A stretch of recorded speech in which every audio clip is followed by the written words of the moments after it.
പിശാച് എപ്പോഴും നമ്മളെ തോൽപ്പിക്കാനായിട്ട് പിശാച് നമ്മുടെ പുറകെ ഉണ്ട് എപ്പോഴും. അതുകൊണ്ട് അവനെ എങ്ങനെ യേശു തോൽപ്പിച്ചു, നമ്മുടെ കൂടെ ഉണ്ടായിരുന്നത് പോലെ യേശുവിന്റെ പുറകെ ഉണ്ടായിരുന്നു. യേശുവിനെ മാറ്റി നിർത്തിയില്ല.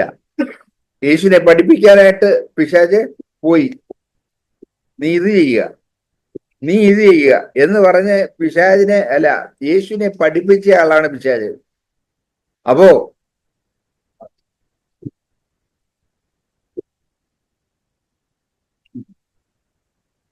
അപ്പോ നമുക്ക് ഏതവസരത്തിലും നമുക്ക് തോൽവി ഉണ്ടാക്കാനായിട്ട് പിശാച് കാര്യങ്ങളെ ക്രമപ്പെടുത്തും. നമ്മൾ എല്ലാ അവസരത്തിലും ജയിച്ചിരിക്കണം. ജയിച്ചിരിക്കുക എന്ന് പറഞ്ഞാൽ പിശാചിനെ ജയിച്ചിരിക്കണം. ലോകത്തിൽ നമ്മൾ ജീവിക്കുന്നത് ലോകത്തിലുള്ള എല്ലാവരെയും തോൽപ്പിച്ച് നടക്കണമെന്നുള്ളതല്ല, പിശാചിനെ നമ്മൾ തോൽപ്പിച്ചിരിക്കണം. ആ ഒരു ജീവിതമാണ് നമ്മൾ നയിക്കേണ്ടത്. പിശാചിന് നമ്മില് യാതൊരു കാര്യവും ഇല്ല എന്ന് പിശാചിന് മനസ്സിലാകണം. പിശാച് നമ്മളെ വിട്ടിട്ട് ഉപേക്ഷിച്ചിട്ട് അവനോട് സംസാരിച്ചാൽ യാതൊരു പ്രയോജനം ഇല്ലാന്ന് മനസ്സിലാക്കി പിശാച് ഓടിപ്പോകണം, നമ്മിൽ നിന്ന് ഓടിപ്പോകണം. അങ്ങനെ ഒരു ജീവിതമാണ് നമ്മൾ നയിക്കേണ്ടത്. പക്ഷെ നമ്മൾ നയിക്കുന്നത് എളുപ്പമുള്ള ജീവിതമാണ്. അതായത് നമ്മൾ ഒരു പ്രയാസത്തിലാകുമ്പോ അല്ലെ ഒരു തീരുമാനം എടുക്കേണ്ട സമയത്ത് പിശാച് ചെവിയിലോട്ട് ചില കാര്യം മന്ത്രിക്കും. അത് കർത്താവിൽ നിന്ന് കേൾക്കാനായിട്ട് നമ്മൾ വെയിറ്റ് ചെയ്യുന്നില്ല. അതാണ് ഏറ്റവും സങ്കടകരമായ കാര്യം. കർത്താവിന് നമ്മളോട് പറയാനുണ്ട്, കർത്താവ് നമ്മളോട് പറയുകയും ചെയ്യും. എന്നാൽ കർത്താവിന്റെ മുമ്പിൽ വെയിറ്റ് ചെയ്യേണ്ടത്, അവിടെ കർത്താവിന്റെ മുമ്പില് ശ്രദ്ധയോടെ അവിടെ നിൽക്കേണ്ട ആവശ്യമുണ്ട്. കർത്താവെ, നീ അടിയനോട് ഈ കാര്യത്തിൽ പറയാൻ എന്താണ് ആഗ്രഹിക്കുന്നത്, അതെന്നോട് പറഞ്ഞാട്ടെ കർത്താവെ. നീ പറയുന്നതല്ലാതെ വേറൊരു കാര്യം ഞാൻ ചെയ്യാൻ പോകുന്നില്ല കർത്താവെ എന്ന് പറഞ്ഞ് കർത്താവിന്റെ മുമ്പിൽ നമ്മളെ തന്നെ താഴ്ത്തുമ്പോ കർത്താവിൽ നിന്ന് നമുക്ക് കേൾക്കാനായിട്ട് ഇടയാകും. അല്ലാതെ പെട്ടെന്ന് കർത്താവ് എടുത്ത് ഷടേ നിരുത്ത് ഒരു കാര്യം പറഞ്ഞ് നമ്മളെ പഠിപ്പിക്കത്തില്ല.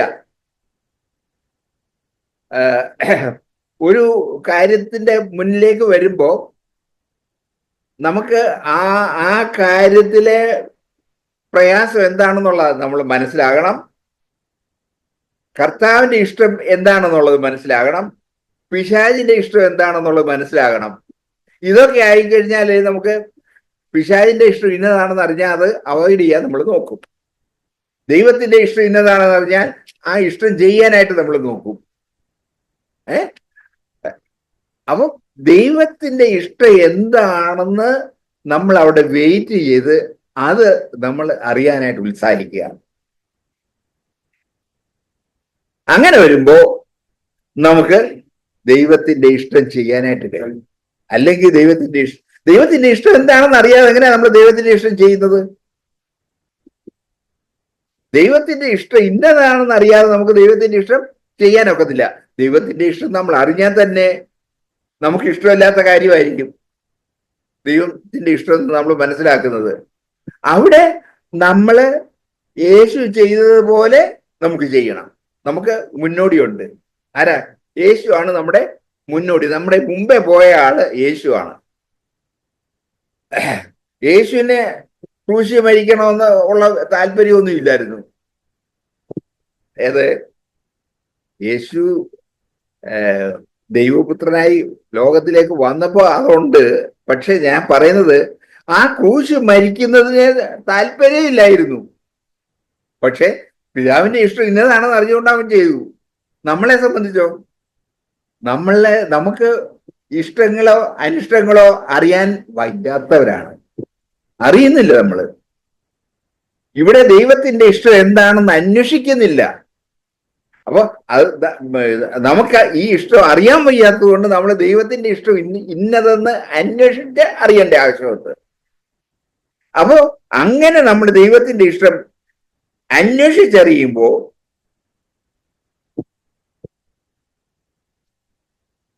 അതില് നമ്മുടെ ഇഷ്ടത്തിന് നമ്മള് മരിക്കേണ്ടി വരുന്നു.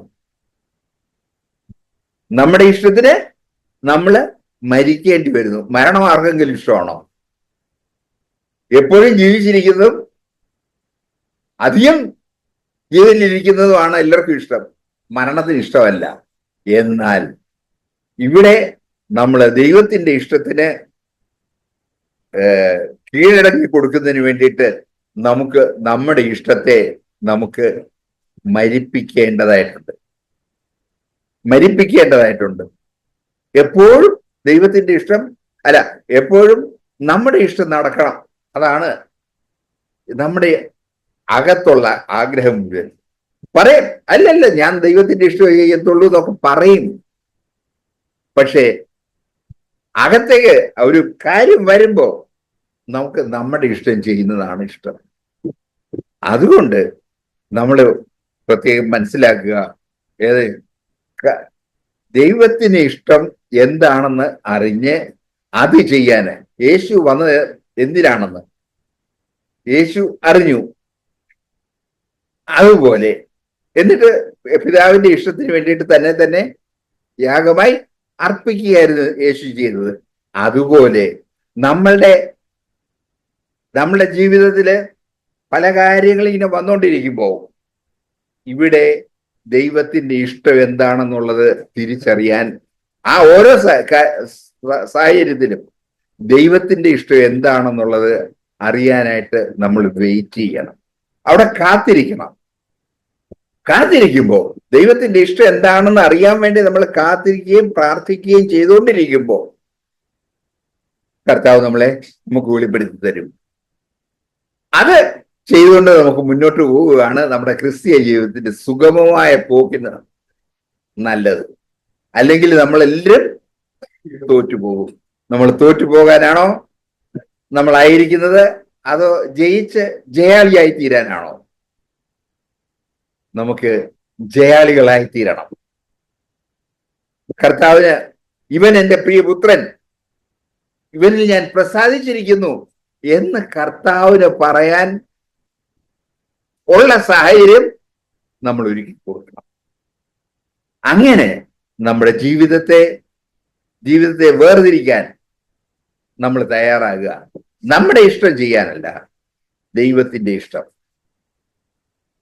എപ്പോഴും ഓർത്തോണം, കർത്താവേ ഒരു കാര്യം വരുമ്പോ, നമ്മുടെ മുമ്പില് ഒരു കാര്യം വരുമ്പോ, കർത്താവേ ഞാൻ ഇവിടെ എന്താ ചെയ്യണ്ടേ? എനിക്കിപ്പോ വ്യക്തമല്ല,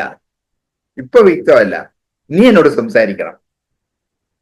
ഞാൻ നിന്നിൽ നിന്ന് കേൾക്കാൻ ആഗ്രഹിക്കുന്നു.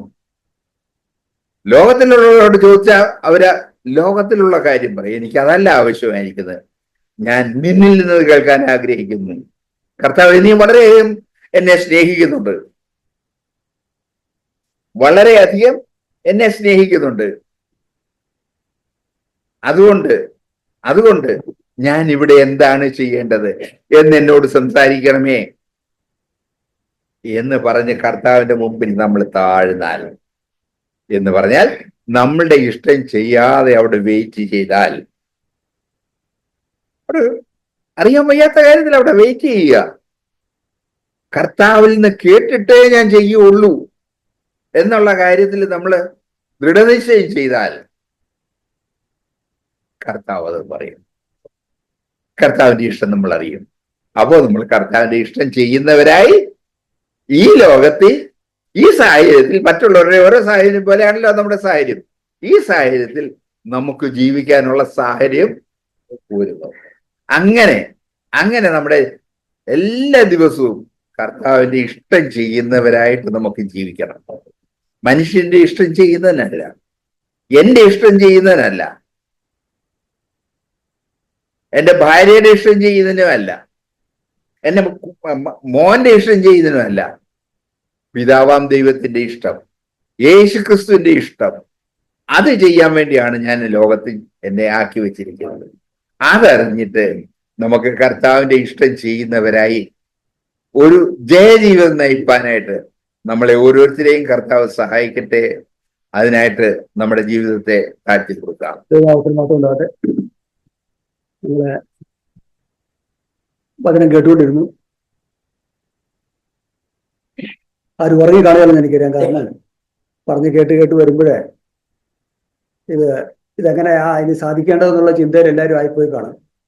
കാരണം ഇതൊക്കെ സാധിച്ചെടുക്കുക, കർത്താവിനെ പോലെയൊക്കെ ജീവിക്കുക എന്ന് പറയുന്ന കാര്യം ബുദ്ധിമുട്ടാണെന്ന് ഞാൻ പറയുന്നു.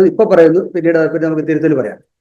അപ്പൊ ബുദ്ധിമുട്ടേറിയ കാര്യങ്ങളിലൂടെ തന്നെയാണ് നമ്മൾ കടന്നു പോകുന്നത്. ലോകത്തിൽ തന്നെ ജീവിക്കുന്നത് ബുദ്ധിമുട്ട്. അപ്പൊ പിന്നെ ക്രിസ്ത്യ ജീവിതത്തിലെ ആത്മാവിലുള്ള ഒരു ജീവിതം നയിക്കുക എന്ന് പറയുന്നത് അതിലും ബുദ്ധിമുട്ട് തന്നെയാണ്.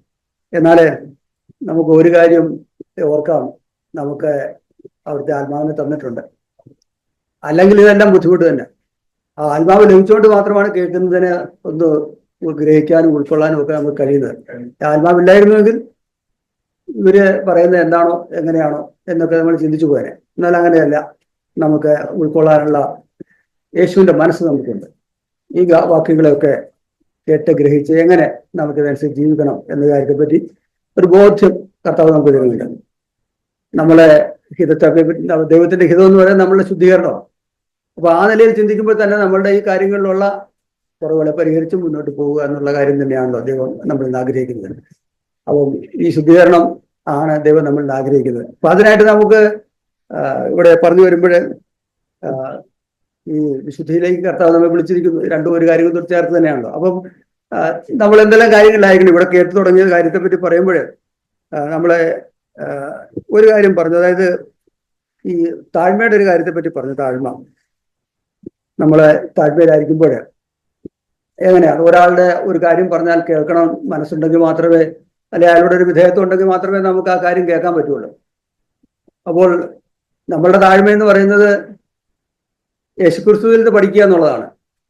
അപ്പൊ യേശുക്രിസ്തുവിൽ നിന്ന് പഠിക്കുന്ന താഴ്മ അത് വളരെ ഉയർന്ന നിലവാരത്തിലുള്ള ഒരു താഴ്മയാണ്. നമ്മളുടെ താഴ്മ എന്ന് പറഞ്ഞാല് നമ്മൾ മനുഷ്യനെ പറ്റിക്കുന്ന താഴ്മ നമ്മുടെ ഉണ്ട്. കാരണം വളരെ ഭവ്യമായിട്ടൊക്കെ നിന്ന് കേട്ടേച്ചും കടന്നു കളയും, ചെയ്യത്തില്ല, ചെയ്യാൻ നമുക്ക് മനസ്സില്ല, പറ്റത്തില്ലാത്തതുള്ളതല്ല, മനസ്സില്ലാത്തതുള്ളതാണ്. അപ്പൊ ഇവിടെ കർത്താവ് ചെയ്തത് എങ്ങനെയാ, കർത്താവ് എങ്ങനെയായിരുന്നു ആ താഴ്മ,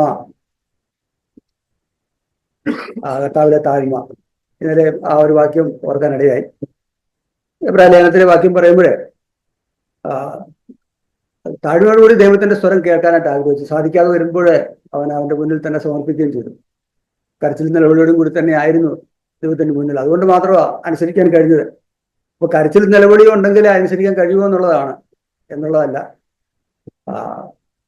ദൈവം ആഗ്രഹിക്കുന്ന പ്രകാരം തന്നെ ഒരു വിശുദ്ധ ജീവിതം നയിക്കാൻ അവിടുന്ന് ആഗ്രഹിക്കുമ്പോൾ അതിന് തടസ്സമായിട്ടുള്ള കാര്യങ്ങളുണ്ട്. അവിടെ അനുസരണത്തിന്റെ തടസ്സം, വിശുദ്ധ ജീവിതം ഞാൻ പറഞ്ഞത് അനുസരണത്തിന്റെ തടസ്സം. കർത്താവിന് വിശുദ്ധ ജീവിതം നയിക്കുന്നതിന് പിതാവിൽ നിന്നുള്ള ആത്മാവിനെ പ്രാപിച്ചിട്ടുണ്ട്. അത് നിരസിക്കാതിരുന്നാൽ ഒരു വിശുദ്ധ ജീവിതം നയിക്കാൻ കഴിയും. എന്നാൽ എങ്ങനെ പിതാവ് ആഗ്രഹിക്കുന്നു അങ്ങനെ പിതാവിന്റെ എല്ലാ കൽപ്പനയും പൂർണ്ണമായിട്ട് ഒരു തുടക്കത്തിൽ വരും 99% അല്ല 100%. അപ്പൊ ആ 100%ത്തിലേക്ക് വരാൻ യേശുക്രിസ്തു തന്നെ കർത്താവിന് മുമ്പിൽ താഴ്ത്തിയിരുന്നു. അവനെ കണ്ണീരോടും നിലവിളിയോടും കൂടി തന്നെ അവന് മുന്നിലായിരിക്കേണ്ടി വന്നു. 5 എബ്രായ ലേഖനം 5:7 വാക്യാ പറഞ്ഞു. അപ്പോൾ അതുകൊണ്ട് ഞാനിപ്പോ ഇവിടെ നിന്ന് കരഞ്ഞാല് എന്തെങ്കിലും സംഭവിക്കുന്നുള്ളതാണ്. അല്ല, എന്റെ താല്പര്യം അനുസരിക്കുന്നതിലേക്ക് പോകണം. എന്റെ ആഗ്രഹം, എന്റെ ജഡ എന്നെ ഒരിക്കലും അനുസരണത്തിലേക്ക് കൊണ്ടുപോകാനായിട്ട് ആഗ്രഹിക്കുന്നില്ല. ജഡ ഒരിക്കലും ഈ കാര്യം അംഗീകരിക്കുകയില്ല. താഴ്മയിലായിരിക്കുക എന്ന് പറഞ്ഞാല്, എനിക്കിപ്പം ഒരാളുടെ മുന്നിൽ ഇച്ചിരി താഴ്ന്നു നിൽക്കുക എന്ന് പറഞ്ഞാൽ മോശം. ഞാൻ ഇത്ര വലിയൊരാളെ ഈ പള്ളിക്കുത്തി പോകാത്ത ഇയാളുടെ മുന്നിൽ താഴ്ന്നു നിൽക്കുക എഴുതി നിൽക്കുക എന്ന് പറയുന്നത് അതൊരു വലിയ ബുദ്ധിമുട്ടായിട്ട് തോന്നും. പക്ഷെ അവിടെയാണ് നമ്മള് ഒരു കാര്യം ഗ്രഹിക്കേണ്ടത്. ഞാൻ ആ കാര്യം അനുസരിക്കേണ്ടതിനായിട്ട് എന്നെ തന്നെ താഴ്ത്തി കൊടുക്കണം. അല്ലെങ്കിൽ അനുസരിക്കാൻ ബുദ്ധിമുട്ടാണ്, നടക്കുകയില്ല, ഒരിക്കലും നടക്കുകയില്ല. വലിയ വലിയ പണ്ഡിതമുള്ളവരൊക്കെ തന്നെ നമ്മളെ ഓരോരുത്തരും ഒരു ഈ ലോകത്തിന്റെ കാര്യത്തിൽ ആരെക്കാളും മോശമല്ല. ഇവിടെയാണ് ഡോക്ടർമാരുടെ വലിയൊരു നിരയുണ്ട് അല്ലേ. പിന്നെ ഗ്രാജുവേഷൻ എടുത്തവരും പോസ്റ്റ് ഗ്രാജുവേറ്റ്സും ഒക്കെ ഒരുപാടുണ്ട്. അവരുടെ ബുദ്ധിയിലൊന്നും നടക്കുന്ന കാര്യമല്ല. പക്ഷെ എന്നാൽ അത് നമുക്കൊരു വിശുദ്ധ ജീവിതം വേണമെന്നൊരു ആഗ്രഹം നമുക്കുണ്ടെങ്കിൽ നമുക്ക് കർത്താവിന് മുന്നിൽ താഴ്ത്തി കൊടുക്കേണ്ടി വരും. താഴ്ത്തി കൊടുക്കുന്നുണ്ട്, കൊടുക്കാൻ കഴിയും. അവിടുത്തെ ആത്മാവ് നമുക്ക് തന്നിട്ടുണ്ട്. അതുകൊണ്ടാണ് ആ ആത്മാവ് തന്ന ആത്മാവ് നമ്മളെ അവിടുത്തെ മുന്നിൽ താഴ്ത്താൻ നമ്മളെ സഹായിക്കുന്നുണ്ട്. നമ്മൾ അത് പൂർണ്ണമായിട്ടും ആ കാര്യത്തിൽ നമ്മൾ തന്നെ ഹൃദയം വെക്കുമെങ്കിൽ നമുക്ക് അനുസരിക്കാൻ പറ്റും. ഇല്ലെങ്കിൽ ഈ കേട്ട കാര്യങ്ങളിലൊന്നും തന്നെ അനുസരിക്കാൻ ഒക്കില്ല. ഞാൻ ആദ്യം ഒരു ചെറിയൊരു കാര്യം കർത്താവിന്റെ യോഹന്നാന്റെ സുവിശേഷം 6-ാം അധ്യായത്തിൽ പറഞ്ഞൊരു വാക്യമുണ്ട് അല്ലേ, ആളുകളെങ്ങനെ കേട്ടിരുന്നെച്ചാൽ എല്ലാവരും പിരിഞ്ഞുപോയി. അപ്പൊ യേശു അവസാനം ചോദിച്ചു, നിങ്ങൾക്കും പോകുന്നില്ലേ എന്ന് ചോദിച്ചു. അപ്പൊ അവർ നോക്കിയിട്ട് പോയിട്ടും ഗുണമൊന്നുമില്ല, കാരണം ഇത്ര നല്ല കാര്യങ്ങൾ കേൾക്കുന്ന അല്ലെ അതനുസരിക്കേണ്ട കാര്യങ്ങളാണെന്ന് ബോധ്യം തന്നിട്ടുള്ള വേറൊരു പഠനവും അവർക്ക് ഉണ്ടായിട്ടില്ല. അതുകൊണ്ട് അവര് നിത്യജീവന്റെ വാക്ക് നിന്നയിലുണ്ട്, അതുകൊണ്ട് ഞങ്ങൾ അവിടെ പോകും. അപ്പൊ ഇത് തന്നെയാണ് നമ്മളെ ഇവിടെ പിടിച്ചിരുത്തിയിരിക്കുന്നത്. നമ്മളിലുള്ള പ്രശ്നം ഇത് തന്നെയാണ്. വേറെ അവിടെ ചെന്ന് കേട്ടിട്ട് കാര്യമില്ല, ജീവിക്കേണ്ടത് ഇതുപോലെയാണെന്ന് അറിയുകയും ചെയ്യാൻ സാധിക്കാതെ ഉണ്ട്. എന്നാൽ അത് യേശുവിനെ നമ്മൾ വീണ്ടും വീണ്ടും യേശുവിലേക്ക് നോക്കുകയാണ് മാതൃക. കർത്താവെ സഹായിക്കണം. അവിടുന്ന് പരിശുദ്ധാത്മാവ് തന്നിട്ടുണ്ട്. ആദ്യമായി തരണമെന്ന് മാത്രമേ നമുക്കിനി പറയാനുള്ളൂ. ആദ്യമായി തരണം. പരാജയപ്പെട്ടിട്ട് മേഖലയുണ്ട്. പരാജയപ്പെട്ടു പോകാൻ വേണ്ടി അല്ലല്ലോ നമ്മൾ ഇന്ന് വന്നത്. വീണ്ടും ജയിക്കണം. വീണ്ടും ജയിക്കാനായിട്ട് അവിടുന്ന് നമ്മളെ സഹായിക്കും. നമ്മളുടെ പരിശ്രമങ്ങളൊക്കെ നമ്മൾ ഒരുപാട് ചെയ്യാറുണ്ട്. നമ്മുടെ പരിശ്രമമൊക്കെ വേണം, വേണ്ടെന്ന് ഞാൻ പറയുന്നില്ല. അത് പറഞ്ഞതിന്റെ അർത്ഥം നമ്മുടെ ബലത്തിൽ ചെയ്ത് പോകാമെന്നുള്ള അർത്ഥത്തിലല്ല. ഒഴിവാക്കേണ്ടതിനെ ഒഴിവാക്കുകയും സ്വീകരിക്കേണ്ടതിനെ സ്വീകരിക്കുകയും ചെയ്യാനുള്ള നമ്മളുടെ ആ താല്പര്യം നമ്മളിൽ ആദ്യമേ ഉണ്ടെങ്കിൽ മാത്രമേ നമുക്ക് വിജയിക്കാൻ പറ്റുള്ളൂ. നമ്മളെ ഒഴിവാക്കേണ്ട വഴികളും ഒഴിവാക്കേണ്ട കാര്യങ്ങളും ഒഴിവാക്കുകയില്ല. അതിലൂടെയൊക്കെ നടന്നിട്ട് ഞാൻ പരാജയപ്പെട്ടു പോകുന്നു, എനിക്കിത് പറ്റത്തില്ല. ആ വഴി ഒഴിവാക്കിയെങ്കിൽ മാത്രമേ ഈ വഴിയിലൂടെ പോകാനൊക്കെ. ഇടുക്ക് വാതിലൂടെ പോകുക എന്ന് പറയുമ്പോൾ വിശാലമായ വാതിലിന്റെ അവിടെ ചെന്ന് തിരിച്ചു പോരണം. എന്നിട്ട് ഇടുക്ക് വാതിലെ പോയെങ്കിൽ മാത്രമേ ഇതനുസരിക്കാൻ പറ്റുള്ളൂ. യേശുവിന്റെ പിന്നാലെ പോകാനൊക്കെ. യേശുവിന്റെ വഴി ഇടുക്ക് വാതിലൂടെയുള്ള ഇടുക്കിയ വഴിയിലൂടെയാണ്. അപ്പൊ യേശു പോയത് ആ വഴിയെ പോയെങ്കിൽ മാത്രമേ ഇതൊക്കെ അനുസരിക്കാൻ പറ്റുള്ളൂ. പെരുവഴിയെ പോയിട്ട് എന്നെ കൊണ്ട് പറ്റുന്നില്ലെന്ന് പറഞ്ഞാൽ വളരെ ശരിയാ, പറ്റുകയില്ല. അതുകൊണ്ട് നമ്മളെ സംബന്ധിച്ചിടത്തോളം നമുക്ക് ഒരു സമർപ്പണം ഈ കാര്യത്തിൽ നമുക്ക് വെക്കാം. ജഡത്തിന്റെ കാര്യങ്ങളെപ്പറ്റി ചിന്തിക്കുമ്പോൾ ഒരുപാട് കാര്യങ്ങളിൽ നിയന്ത്രണം ആവശ്യമുണ്ട്. ഞാൻ ഇന്ന് രാവിലെ ഇങ്ങനെ ചില കാര്യങ്ങളെപ്പറ്റി ചിന്തിച്ചപ്പോഴേ ഇങ്ങനെ ഓർക്കുമായിരുന്നു. നിയന്ത്രണമില്ലാതെ ജനം ഇങ്ങനെ നടക്കുകയാണ്. അപ്പൊ അത് കണ്ടിട്ട് നമുക്ക് പോലും ഈ ലോകം ഇങ്ങനെ ആയല്ലോ, അല്ലെങ്കിൽ പറയുമ്പോഴേ അവർക്ക് ന്യായങ്ങളുണ്ട് ഒരുപാട്. ഇത് ലോകത്തിൽ ഇങ്ങനെയാണ്, സമത്വമുണ്ട്, മാനവികതയാണ്, അങ്ങനെയാണ്, സ്നേഹം എന്ന് പറയുമ്പോൾ സ്വാതന്ത്ര്യമാണ്, ഇങ്ങനെയൊക്കെയുള്ള കാര്യങ്ങളിലൊക്കെ ഒരുപാട് തത്വചിന്തയൊക്കെ അവർക്ക് ഇങ്ങോട്ട് പറയാനുണ്ട്. പക്ഷെ നമുക്ക് സമയത്തുള്ള ഇതേ തത്വചിന്ത തന്നെ നമ്മളെ ഈ താഴ്മയിലേക്കും, അല്ലെങ്കിൽ യേശുവിന്റെ അടിമത്വം, യേശുവിന്റെ അടിമയായി, അല്ലെ യേശുവിനെ നമ്മളെ പൂർണ്ണമായിട്ടും അവന്റെ അടിമയായിരിക്കുക എന്ന് പറഞ്ഞാൽ യേശുവിന്റെ അടിമയായിരിക്കുന്ന ആ കാര്യത്തിലേക്ക് കൊണ്ടുപോകുന്നെങ്കിൽ മാത്രമേ ഈ ഭൂമിയിൽ നമുക്ക് ഈ കാര്യങ്ങളെ ജയിക്കാൻ പറ്റുള്ളൂ.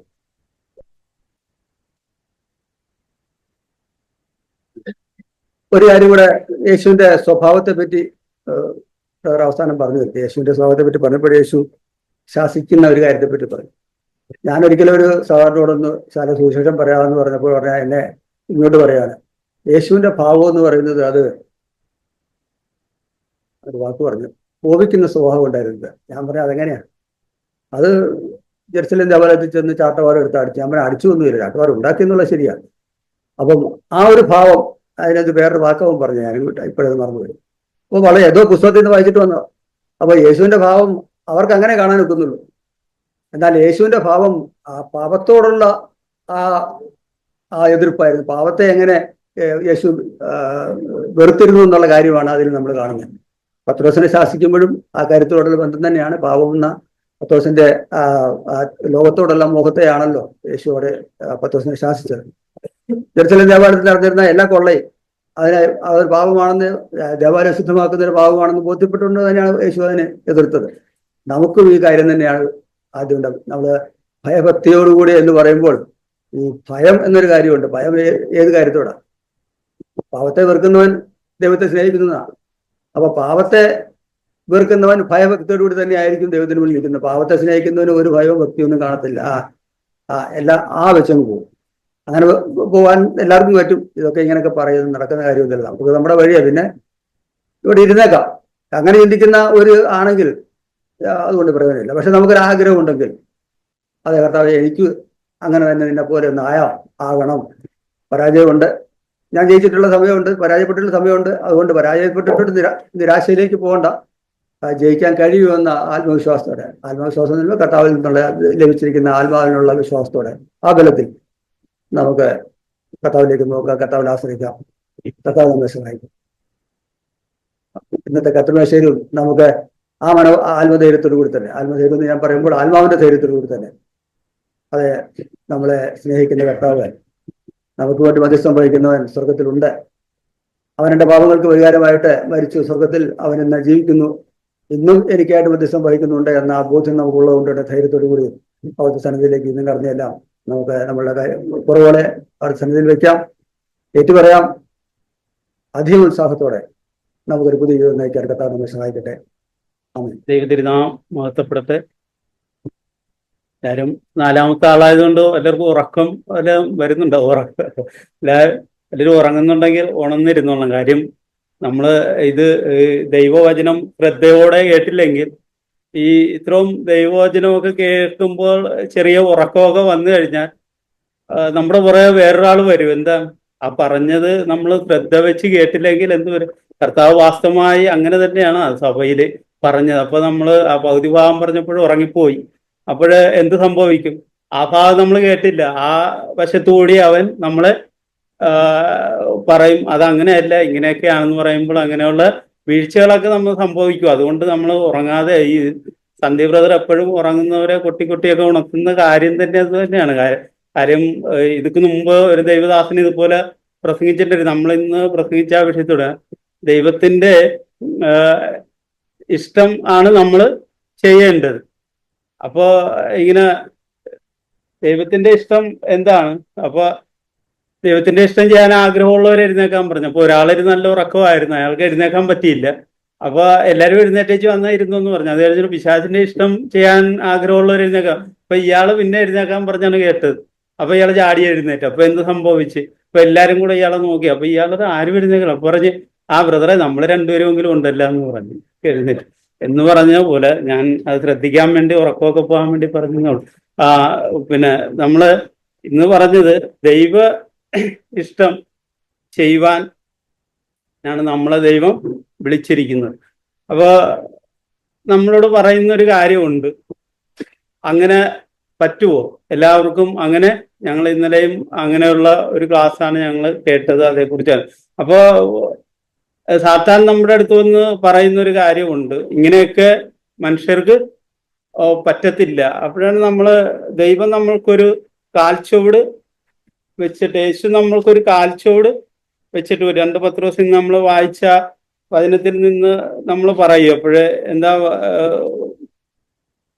ഇതിനായിട്ടല്ലോ നിങ്ങളെ വിളിച്ചിരിക്കുന്നത്, ക്രിസ്തുവും നിങ്ങൾക്ക് വേണ്ടി കഷ്ടം അനുഭവിച്ചു, നിങ്ങൾ അവന്റെ കാൽച്ചുവട് പിന്തുടരുവാൻ ഒരു മാതൃക വെച്ചേച്ചു പോയിരിക്കുന്നു. അവൻ പാപം ചെയ്തിട്ടില്ല, അവന്റെ വായിൽ വഞ്ചന ഒന്നും ഉണ്ടായിരുന്നില്ല. എന്നെ തന്നെ ശകാരിച്ചിട്ട് പകരം ശകാരിക്കാതെയും കഷ്ടം അനുഭവിച്ചിട്ട് ഭീഷണം പറയാതെയും ന്യായമായി വിധിക്കുന്നുവെങ്കിൽ കാര്യം ഏൽപ്പിച്ചിരിക്കുക അത്രേ ചെയ്തത്. അപ്പൊ കഷ്ടം അനുഭവിച്ചിട്ട് പകരം ശകാരിക്കാതെയും, ശകാരിച്ചിട്ട് പകരം കഷ്ടം അനുഭവിച്ചിട്ട് ഭീഷണം പറയാതെയും ഒക്കെ ഇരുന്ന യേശു, ഇപ്പൊ യേശുവിനെ ക്രൂശില് ആണിയടിച്ചപ്പോൾ യേശു പറഞ്ഞില്ല നിങ്ങൾ ഇങ്ങനെയൊക്കെ അടിച്ചോ, ഇതൊക്കെ കഴിയുമ്പോൾ നിങ്ങൾക്ക് ഇതിന്റെ അനുഭവം കിട്ടിക്കോളും എന്നൊന്നും യേശു പറഞ്ഞില്ല. ഇതേപോലെ ഒരു മാതൃക നമ്മൾക്ക് വെച്ചിട്ട് പോയിരിക്കുന്നു. അപ്പൊ അതുകൊണ്ട് ഈ മാതൃകയാണ് നമ്മളും പിന്തുടരേണ്ടത് എന്ന് പറയുമ്പോൾ പിശാച് നമ്മളോട് അത് യേശു ദൈവമായിരുന്നത് കൊണ്ടാണ് അങ്ങനെയൊക്കെ ജീവിക്കാൻ പറ്റിയത്, നിങ്ങൾക്ക് അങ്ങനെ ജീവിക്കാൻ പറ്റുമോ? മനുഷ്യനായ നമ്മൾക്കൊന്നും അങ്ങനെ, ഇപ്പൊ ഒരാൾ നന്മ ചെയ്തിട്ട് ആരെങ്കിലും ഒരാൾ കുറ്റം പറഞ്ഞാൽ നമ്മൾക്ക് എന്ത് ചെയ്യാൻ പറ്റും? നമ്മളെ നന്മ ചെയ്തിട്ടും കുറ്റം പറയുമ്പോൾ നമ്മൾക്ക് സ്വാഭാവികമായിട്ട് എന്ത് വരും? ഒരു കോപം നമ്മൾക്ക് വരും. ഈ കോപം നമ്മൾക്ക് അടക്കാൻ പറ്റത്തില്ല. അപ്പൊ നമ്മളടുത്ത് എന്ത് പറയാ, ഇത് നമ്മൾക്ക് സ്വാഭാവികമായിട്ട് വരുന്നത്, ഞാനൊരു തെറ്റും ചെയ്തില്ലല്ലോ, ഞാൻ വളരെ നന്മയായിട്ടുള്ള ഒരു കാര്യം ചെയ്തു, നമ്മുടെ ജോലി മേഖലയിലായിരിക്കും, ചിലപ്പോൾ ഭവനത്തിലായിരിക്കും, അല്ലെങ്കിൽ സഭയിലായിരിക്കും, ഇങ്ങനെയൊക്കെ ഉള്ള ചില കാര്യങ്ങളൊക്കെ വരുമ്പോൾ നമ്മൾ സ്വാഭാവികമായിട്ടും ഇത്രയും നന്മ ചെയ്തിട്ടും എന്നെ ഇങ്ങനെ കുറ്റം പറയുന്നത് എന്നുകൊണ്ട് നമ്മൾ കോപിച്ചു പോകും. അപ്പോൾ എന്താണ് പറഞ്ഞിരിക്കുന്നത്? അപ്പൊ സാത്താൻ നമ്മളോട് പറയുന്ന ഒരു കാര്യം ഇതാണ്, നിങ്ങൾക്ക് അങ്ങനെ ജീവിക്കാൻ പറ്റത്തില്ല, അത് യേശു ആയതുകൊണ്ടാണ് അങ്ങനെ ജീവിച്ചത്. ഒരിക്കലും അങ്ങനെയല്ല. യേശു നമ്മളോട് പറഞ്ഞത് എന്തെന്നാണ്? മത്തായിയുടെ സുവിശേഷത്തില് നമ്മൾ വായിച്ചത് എന്തെന്നാണ്? 11:29 ഞാൻ സൗമ്യതയും താഴ്മയും ഉള്ളവനാകയാൽ എൻ്റെ മുഖം ഏറ്റുകൊണ്ട് എന്നോട് പഠിപ്പിൻ, എന്നാൽ നിങ്ങളുടെ ആത്മാക്കൾക്ക് ആശ്വാസം കണ്ടെത്തും. എൻ്റെ നുകം മൃദുവും എൻ്റെ ചുമട് ലഘുവാകുന്നു. അപ്പൊ കർത്താവിൻ്റെ പോലെയുള്ള ജീവിതം നമ്മൾക്ക് പ്രയാസമാണ്. എന്തെന്നാ യേശു പറഞ്ഞത്? അത് ലഘുവാണ്, നിങ്ങൾക്ക് പ്രയാസമില്ലാതെ ജീവിക്കാൻ പറ്റുമെന്നാണ് യേശു പറഞ്ഞത്. അപ്പൊ ആര് പറഞ്ഞതാണ് വാസ്തവത്തിൽ നമ്മൾ എടുക്കേണ്ടത്? യേശു പറഞ്ഞതാണോ, പുറകെ വന്നിട്ട് സാത്താൻ പറയുന്നതാണോ നമ്മൾ എടുക്കേണ്ടത്? സാത്താൻ നമ്മുടെ പുറകെ ഇതൊക്കെ കേട്ടിട്ട് പോകുമ്പോൾ അങ്ങനെയൊന്നും നിങ്ങൾക്ക് ജീവിക്കാൻ പറ്റത്തില്ല കേട്ടോ, ഇതൊക്കെ ആകെ അവര് വെറുതെ പറയുന്നതാണ്, ഈ മനുഷ്യർക്ക് അങ്ങനെയൊന്നും പറ്റത്തൊന്നുമില്ല, അത് യേശു ആയതുകൊണ്ടാണ് അങ്ങനെയൊക്കെ ചെയ്തത്. അപ്പൊ യേശു എന്തെന്നാണ് നമ്മളോട് പറഞ്ഞിരിക്കുന്നത്? വാസ്തവത്തിൽ യേശു പറഞ്ഞതാണ് നമ്മൾ വിശ്വസിക്കേണ്ടത്, സാത്താൻ പറയുന്നതാണോ വിശ്വസിക്കേണ്ടത്? യേശു എന്തെന്നാ പറഞ്ഞത്? എൻ്റെ താഴ്മയും ഞാൻ സൗമ്യതകളും എന്നോട് പഠിപ്പിൻ. അപ്പൊ യേശുവിനോട് നമുക്ക് പഠിക്കാൻ പറ്റും. അത് ലഘുവായിട്ട് തന്നെ നമ്മൾക്കത് അങ്ങനെ തന്നെ ജീവിക്കാൻ പറ്റും എന്നാണ് യേശു നമ്മളോട് പറഞ്ഞത്. അതുകൊണ്ട് ഇന്ന് നമ്മൾ കേട്ട ദൈവത്തിന്റെ ആ വചനം, ദൈവ ഇഷ്ടം ചെയ്ത് ജീവിക്കാനുള്ള ഒരു കാര്യത്തിൽ നമ്മൾക്കും അങ്ങനെ സാധിക്കും, നമ്മൾക്കും പറ്റും എന്ന് യേശു നമ്മളോട് പറഞ്ഞുകൊണ്ട് നമ്മളത് വിശ്വസിക്കണം. അപ്പോഴും നമ്മൾക്ക് കർത്താവെ എനിക്ക് കോപം അടക്കാൻ പറ്റുന്നില്ല, അല്ലെങ്കിൽ എനിക്ക് അവരെ കർത്താവ് സ്നേഹിച്ചതുപോലെ എനിക്ക് എൻ്റെ കുടുംബത്തെ സ്നേഹിക്കാൻ പറ്റുന്നില്ല, അല്ലെങ്കിൽ ഞാൻ പലപ്പോഴും അങ്ങനെ അതിൽ നിന്ന് വഴുതി പോകുന്നു, അതുകൊണ്ട് എനിക്ക് ആ ശക്തി തരണേ എന്ന് നമ്മൾ ഹൃദയനുറുക്കത്തോടെ പ്രാർത്ഥിക്കുമ്പോൾ, ഹൃദയം നുറുങ്ങിയവർക്ക് കർത്താവ് സമീപസ്ഥനാണ്. അപ്പൊ കർത്താവ് നമ്മൾക്ക് നമ്മുടെ ഹൃദയനുറുക്കം കണ്ടിട്ട് കർത്താവ് നമ്മൾക്ക് ആ ശക്തി തരും, ദൈവത്തിന്റെ ആ ശക്തി തരും, ആത്മാവിനാൽ നമ്മൾ നിറയ്ക്കും. അപ്പൊ ആ ആത്മനിറവിൽ നമ്മൾക്ക് എന്ത് ചെയ്യാൻ പറ്റും? നമ്മൾക്ക് യേശുവിനെ പോലെ ജീവിക്കാൻ പറ്റും. അത് നമ്മൾ ഹൃദയനുറുക്കം, നമ്മൾക്ക് പറ്റാതെ വരുന്ന കാര്യങ്ങളിൽ നമ്മൾ ഹൃദയനുറുക്കത്തോടു കൂടെ നമ്മൾ പറയണം. നമ്മളിവിടെ പറഞ്ഞല്ലോ, പലപ്പോഴും നമ്മൾ മരിക്കുന്നതിനെ കുറിച്ച് നമ്മൾ പറഞ്ഞു. വാസ്തവത്തിൽ നമ്മൾ മരണത്തെക്കുറിച്ച് നമ്മൾ പറഞ്ഞ്, ജോസഫ് ബ്രദർ യേശുവിന്റെ സ്വഭാവത്തെക്കുറിച്ച്, ചില യേശു കോപിച്ചതിനെ കുറിച്ചും പറഞ്ഞു. അപ്പൊ ഈ മരണത്തെക്കുറിച്ച് നമ്മൾ പറയുമ്പോൾ നമ്മൾ എങ്ങനെയാണ് മരിക്കേണ്ടത്, അതാണ് നമ്മൾ ചിന്തിക്കേണ്ടത്. നമ്മൾ മരിക്കണമെന്ന് പറയും. വാസ്തവത്തിൽ നമ്മൾ യഥാർത്ഥമായിട്ട് മരിച്ചു കിടന്ന ഒരാൾ വന്ന് നിങ്ങൾ പിന്നെ ഇന്നത് ചെയ്തിട്ടുണ്ടെന്ന് പറഞ്ഞാൽ, സത്യത്തിലാണ് നമ്മൾ മരിച്ചിരിക്കുന്നെങ്കിൽ നമ്മൾ എഴുന്നേറ്റ് ഒരിക്കലും വടിയുമായിട്ട് വരത്തില്ല.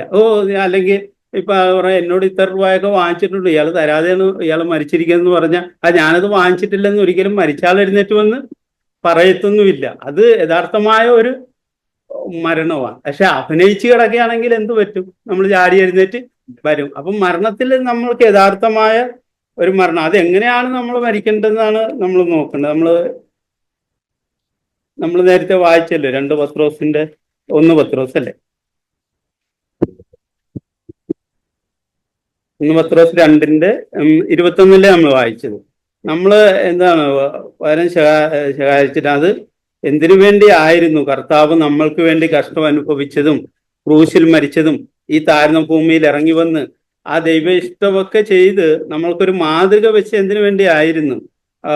ന്യായമായിരിക്കുന്നത് സംബന്ധിച്ച് നാം പാപം സംബന്ധിച്ച് മരിച്ച്, നാം പാപം സംബന്ധിച്ച് മരിച്ച് നമ്മൾ എന്ത് ചെയ്യണം? പിന്നെ മരിച്ച് പാപം സംബന്ധിച്ച് നീതിക്ക് ജീവിക്കേണ്ടതിന് അവൻ തന്റെ ശരീരത്തിൽ നമ്മുടെ പാപങ്ങളെ ചുമന്നുകൊണ്ട് ക്രൂശിൽ കയറി. അപ്പൊ കർത്താവ് നമ്മുടെ പാവങ്ങളെയൊക്കെ ചുമന്നുകൊണ്ട് എന്തിനാ ക്രൂശിൽ കയറിയത്? നമ്മൾ പാപസംബന്ധമായിട്ട് മരിക്കണം. എന്നിട്ട് എന്ത് ചെയ്യണം? നമ്മൾ നീതിക്ക് നമ്മൾ ജീവിക്കണം. അപ്പൊ പാപസംബന്ധമായിട്ട് നമ്മൾ മരിക്കുമ്പോൾ നമ്മൾക്ക് കോപം എന്താണ്? നമുക്ക് പാപമല്ലേ? അപ്പൊ കോപം സംബന്ധമായിട്ട് നമുക്ക് കോപിക്കാനുള്ള അവസരം വരുമ്പോൾ നമ്മൾ എന്ത് ചെയ്യണം? അവിടെ മരിക്കണം. നീതിക്ക് നമ്മൾ എന്ത് ചെയ്യണം? ജീവിക്കുകയും ചെയ്യണം. നീതി ഇപ്പൊ ദൈവേഷ്ടപ്രകാരമുള്ള ഒരു ജീവിതം കാണുന്നില്ല ഞാൻ മീനുകുട്ടിയിൽ, അങ്ങനെയാണെങ്കിൽ എനിക്ക് അവളെ എന്ത് ചെയ്യാൻ പറ്റും? കർശനമായിട്ട് ശാസിച്ച് എനിക്കത് നേരെയാക്കാൻ പറ്റും. അത് നീതിക്ക് വേണ്ടിയാണ് ഞാൻ എന്ത് ചെയ്യുന്നത്? കോപിക്കുന്നത്. യേശുക്രിസ്തു നീതിക്ക് വേണ്ടിയാണ് അവിടെ കോപിച്ചത്, പാപസംബന്ധമായിട്ടല്ല. യേശുവിനെ അടിച്ചിട്ട് യേശു പകരം അടിച്ചില്ല. ദൈവേഷ്ടപ്രകാരമുള്ള കോപമാണ് അവിടെ വന്നത്. നീതിക്ക് നമ്മൾ ജീവിക്കണം. പാപസംബന്ധമായിട്ട് നമ്മൾ എന്ത് ചെയ്യണം? മരിക്കണം. അപ്പൊ പാപസംബന്ധമായിട്ടൊരു മരണം, അല്ലെങ്കിൽ യേശുക്രിസ്തു ഇതേപോലെ ഒരു ജീവിതം അല്ലെങ്കിൽ നമ്മൾക്ക് വരണമെങ്കിൽ നമ്മൾക്ക് എന്തുണ്ടാകണം? നമ്മൾക്ക് ഇതൊക്കെ അനുസരിക്കണമെങ്കിൽ നമ്മൾക്ക് ദൈവത്തിൽ നിന്നൊരു വെളിച്ചം ഉണ്ടാകണം. എന്തിനെക്കുറിച്ചുള്ള ഒരു വെളിച്ചം? നിത്യതയെക്കുറിച്ചുള്ള ഒരു വെളിച്ചം നമ്മൾക്കുണ്ട്. ഇന്ന് ഞാനിരുന്നപ്പോൾ ബ്രദർ എന്നോടൊരു കാര്യം പറഞ്ഞു, നമ്മുടെ ഈ ജീവിതം, ഈ ഭൂമിയിലേക്ക് ഉള്ള ജീവിതവും നിത്യതയുടെ താഴെയാണ്. നമ്മുടെ ഇവിടുത്തെ സുഖസൗകര്യങ്ങളും അല്ലെങ്കിൽ ദുഃഖങ്ങളാലും എന്തായാലും ഈ നിത്യതയുടെ താഴെ നിൽക്കുന്ന ഒരു കാര്യമാണ്. അത്രത്തോളം നമ്മൾക്ക് വരുന്നില്ല. അപ്പൊ നമ്മൾ ആ ഒരു ലക്ഷ്യം നമ്മൾക്ക് ഉണ്ടായിരിക്കണം. നമ്മൾ എന്തിനു വേണ്ടിയാണ് നമ്മൾ ഇതൊക്കെ ഉപേക്ഷിക്കുന്നത്? അല്ലെ നമ്മളെ തന്നെ സീറോ ആയിക്കൊണ്ട് നമ്മൾ ദൈവേഷ്ടം ചെയ്യുന്ന ഒരു ജീവിതം നമ്മൾക്ക് അതിനൊരു ലക്ഷ്യം വേണം. എന്താണ്? നമ്മൾ നിത്യജീവനിലേക്കുള്ള ഒരു ലക്ഷ്യം കൂടെ നമ്മൾക്കുണ്ടെങ്കിലാണ്, അല്ലെങ്കിൽ ആ ഒരു വെളിപ്പാട് നമുക്ക് ദൈവത്തിൽ നിന്ന് കിട്ടുമ്പോഴാണ് നമ്മൾക്ക് ഇത് അനുസരിക്കാനും സാധിക്കുന്നത്. ഈ ദൈവേഷ്ടപ്രകാരം നമ്മൾക്ക് ജീവിക്കാനും സാധിക്കുന്നത്. നമ്മൾ പത്രോസിന്റെ മത്തായി 16 വായിച്ചപ്പോഴേ ശാസനയെ കുറിച്ച് നമ്മൾ വായിച്ചായിരുന്നല്ലോ.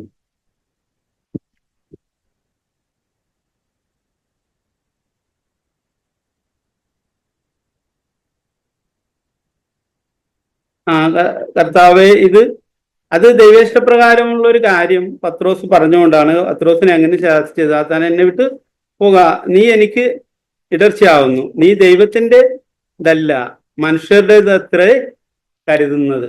നമ്മൾ പലപ്പോഴും പറയാറുള്ള ഒരു കാര്യമുണ്ട്, ഞാനും ഒരു മനുഷ്യനല്ലേ, ഞാൻ അങ്ങനെയൊക്കെ ആയിപ്പോകും. പക്ഷെ നമ്മൾ മനുഷ്യനല്ലേ എന്ന് വിചാരിച്ചിട്ട് മനുഷ്യരുടേത് കരുതിയാൽ എന്തായി പോകും? ഇവിടെ സാത്താനെന്നാണ് യേശു വിളിച്ചത്. അങ്ങനെയാണെങ്കിൽ നമ്മൾ ആരുടേതാണ് കരുതേണ്ടത്? ദൈവത്തിന്റെ ആണ് കരുതേണ്ടത്. ദൈവഇഷ്ടമാണ് കരുതുന്നത്. നമ്മൾ മനുഷ്യന്റെ കരുതിയാൽ നമ്മൾ എന്തായി പോകും? ഇവിടെ നമ്മൾ പലപ്പോഴും പറയും, നമ്മൾ ഈ ജഡശരീരത്തിലാണ് നമ്മൾ ജീവിക്കുന്നത്, എനിക്ക് അങ്ങനെയൊക്കെ ചിലപ്പോൾ സംഭവിക്കും, ബലഹീനതകളൊക്കെ ഉണ്ടാകും, അപ്പൊ ഞാനും ഒരു മനുഷ്യനല്ലേ. ഇവിടെ നമ്മൾ അങ്ങനെ ചിന്തിച്ചാൽ, നമ്മൾ മനുഷ്യരുടേത് കരുതിയാൽ നമ്മൾക്ക് എന്ത് സംഭവിക്കും? കർത്താവ് എന്താ വിളിച്ചത്? നീ മനുഷ്യരുടേതാണ് കരുതിയത്. അപ്പം അത് കരുതരുത്. നമ്മൾ ആ ഇഷ്ടം കൂടെ നമ്മൾ മരിപ്പിക്കണം. അതും പാവമാണ്. നമ്മള് സാത്താനെ എന്നാണ് വിളിച്ചത്. അങ്ങനെയാണെങ്കിൽ നമ്മൾക്ക് ഈ നിത്യതയെക്കുറിച്ചുള്ള യഥാർത്ഥ ഒരു വെളിച്ചം, ഞാൻ എൻ്റെ ഒരു അനുഭവത്തെക്കുറിച്ച് പറയാം. വാസ്തവത്തിൽ എനിക്കൊരു അസുഖത്തിലൂടെ ഞാൻ കടന്നു പോകുമ്പോൾ, ആദ്യമായിട്ട് ഈ അസുഖം പറഞ്ഞ അന്ന് ഞങ്ങൾ ആശുപത്രി പോയി. അപ്പോഴവിടെ ചെന്ന് സ്കാൻ ചെയ്ത് ഇന്ന അസുഖമാണെന്ന് അറിഞ്ഞ്, അപ്പൊ ഞാൻ ശരിക്ക് ക്ഷീണിച്ച്. അപ്പൊ ശരിക്ക് അന്ന് എനിക്ക് ആഹാരത്തോടൊക്കെ ഭയങ്കര മടുപ്പായതാണ്. ശരീരം വല്ലാതെ ക്ഷീണിച്ചു പോയി. ഞാൻ തന്നെ നോക്കിയിട്ട് എനിക്ക് ശരീരം മുഖമൊക്കെ വല്ലാതെ വലിഞ്ഞ് ക്ഷീണിച്ചു പോയി. അപ്പൊ ആശുപത്രി ചെന്നപ്പോൾ വണ്ടാന ആശുപത്രിയിലുള്ളവര്, വണ്ടാനത്തെ മെയിൻ ഡോക്ടർമാർ അവിടുന്ന് നമ്മളെ കൈയൊഴിഞ്ഞു. അവർ പറഞ്ഞു, ഇവിടെ പറ്റത്തില്ല, നിങ്ങൾ തിരുവനന്തപുരത്തേക്ക് പോയിക്കൊള്ളാം. അപ്പൊ എനിക്ക് മനസ്സിലായി ഇത് രോഗം ചെറുതല്ല, നിസ്സാരം. അപ്പൊ ഞങ്ങളടുത്ത് ഇങ്ങനെ 2 രോഗം വന്നവര്, ഈ രോഗാവസ്ഥ അറിഞ്ഞ 1 മാസം ആകും മുമ്പ് തന്നെ അവര് മരിച്ചു. അപ്പൊ അവിടെ പുന്നപ്രയിലും ഒക്കെ അങ്ങനെ സംഭവിച്ചിട്ടുണ്ട്, അങ്ങനെ പല ആളുകൾ. അപ്പൊ ഞാനോർത്ത് 1 മാസം കഷ്ടിച്ചേ കാണത്തുള്ളൂ ഇനി ഈ രോഗാവസ്ഥയിലുള്ളവരൊക്കെ. അപ്പൊ ഞാനങ്ങനെ ആശുപത്രിയിൽ നിന്നൊക്കെ വീട്ടിൽ വന്ന് ഞാൻ മുറിയുടെ അകത്ത് കയറി ഞാൻ പ്രാർത്ഥിച്ചു. അപ്പൊ ഇവരൊക്കെ ഓർത്താണ് രോഗസൗഖ്യത്തിന് വേണ്ടി പ്രാർത്ഥിക്കാനെന്ന് ചിന്തിച്ചാണ്. ഞാൻ എൻ്റെ കർത്താവിനോട്, കർത്താവ്, ഈ രോഗമൊക്കെ വന്നു കഴിഞ്ഞാൽ ഏതാണ്ട് 1 മാസമൊക്കെ ഉള്ളെന്നാണ് എൻ്റെ ഇവിടെ ഞങ്ങൾ കണ്ടവരുടെയൊക്കെ അവസ്ഥയൊക്കെ അങ്ങനെയാണല്ല. അങ്ങനെയാണെങ്കിൽ എനിക്ക് നിത്യതയിലെത്താൻ എന്തെങ്കിലും കുറവുണ്ടാവുക? ഞാൻ ആ വിശുദ്ധിക്ക് വേണ്ടിയാണ് ഞാൻ പ്രാർത്ഥിച്ചത്. ഞാൻ രോഗസൗഖ്യത്തിനല്ല സത്യത്തിൽ. ഞാൻ അന്ന് പിന്നീട് അതിനുവേണ്ടി പ്രാർത്ഥിച്ച്, സഹോദരങ്ങൾ പ്രാർത്ഥിക്കുന്നുണ്ട്. പക്ഷേ എൻ്റെ ചിന്ത അവിടെ അല്ലായിരുന്നു നിന്നത്. എൻ്റെ ചിന്ത, കർത്താവ്, എനിക്ക് എന്താണ് കുറവുള്ളത്? ഇവിടെ ഈ ഭൂമിയിൽ നമ്മൾ നല്ല നിരപ്പ് പ്രാപിച്ചിട്ട് കർത്താവിൻ്റെ കൂടെ ചേർന്നിട്ട് വേണം ഭൂമിയിൽ നിന്ന് നമ്മൾ വേർപെടാം. അപ്പോൾ ആ നിത്യതയെക്കുറിച്ചുള്ള ഒരു വെളിച്ചം മറ്റൊന്നിനും നമ്മളെ രോഗത്തിനോ അല്ലെ പ്രയാസത്തിനോ മറ്റു കാര്യങ്ങൾക്കോ ഒന്നും നമ്മളെ അടിമപ്പെടുത്തത്തില്ല. അപ്പോൾ നമ്മൾക്ക് ആ ഒരു വെളിച്ചം ഉണ്ടെങ്കിൽ മാത്രമാണ് ആ ഒരു വെളിപ്പാടിൽ, ദൈവത്തിന്റെ ആ ഒരു നിത്യതയുടെ ഒരു വെളിപ്പാടിൽ ജീവിച്ചെങ്കിൽ മാത്രമാണ് വാസ്തവത്തിൽ നമ്മൾക്ക് ഈ ദൈവത്തിന്റെ വചനം അനുസരിച്ച് ജീവിക്കാൻ പറ്റും. നമ്മൾക്ക് ദൈവത്തിന്റെ വചനം അനുസരിക്കുക, നമ്മുടെ ഇഷ്ടം മരിപ്പിക്കുകയും ദൈവ ഇഷ്ടം ചെയ്യുകയും നമ്മൾക്ക് ചെയ്ത് ജീവിക്കാൻ പറ്റുന്നത് ആ ഒരു കർത്താവിന്റെ ആ ഒരു വെളിച്ചത്തിലേക്ക്. നമ്മൾ ഈ ഭൂമിയിലെ ജീവിതം അല്ല, നമ്മൾ നിത്യതയിൽ നമ്മുടെ കർത്താവിനോടുള്ള ആ ഒരു ജീവിതത്തിന്റെ ആ ഒരു വെളിപ്പാടും കൂടെ നമ്മൾക്ക് വാസ്തവമായി നമ്മൾക്ക് അത് വേണം. അതും ലഭിച്ച് അത് ഉള്ളവരാണ് നമ്മൾ വിളിക്കപ്പെട്ടിരിക്കുന്ന അതിനാണ്. എങ്കിൽ ആ കഷ്ടാനുഭവത്തിലൂടെ കർത്താവ് നമ്മളെ രക്ഷിച്ച് എങ്കിൽ നമ്മളും ആ ഒരു മാതൃക തന്നെ പിന്തുടരേണ്ടതുണ്ട്. ആമീൻ.